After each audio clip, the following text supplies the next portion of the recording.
নীলাম বাজারে ড্রাগ বিরোধী অভিযানে 20,000 ইয়াবা ট্যাবলেট উদ্ধার, গ্রেপ্তার এক যুবক। গোপন সূত্রে প্রাপ্ত খবরের ভিত্তিতে ড্রাগ বিরোধী বড়সড় অভিযান চালালো শ্রীভূমি জেলার নীলাম বাজার পুলিশ।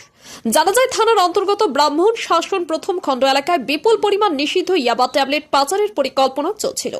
এই তথ্যের ভিত্তিতে ডিএসপি ঋতুরাজ মজুমদার এবং ওসি আনন্দ মেদির নেতৃত্বে একটি বিশাল পুলিশ বাহিনী অভিযান পরিচালনা করে। অভিযানে জমির উদ্দিন নামে এক যুবককে গ্রেপ্তার করা হয়। তল্লাশি চালিয়ে তার কাছ থেকে মোট 20,000 ইয়াবা ট্যাবলেট উদ্ধার করা হয়। উদ্ধার হওয়া মাদকদ্রব্যের আনুমানিক বাজার মূল্য প্রায় 1 কোটি টাকা বলে পুলিশ সূত্রে জানা গেছে। অভিযুক্তের বিরুদ্ধে প্রযোজ্য ধারায় মামলা রুজু করে তদন্ত শুরু করেছে পুলিশ।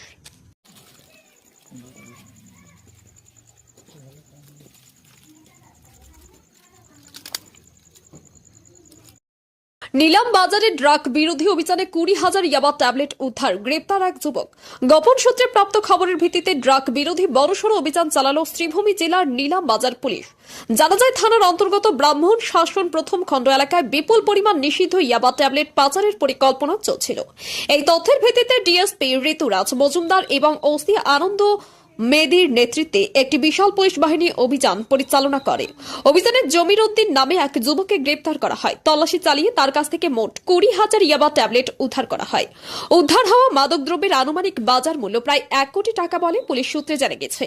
অভিযুক্তের বিরুদ্ধে প্রযোজ্য ধারায় মামলা রুজু করে তদন্ত শুরু করেছে পুলিশ।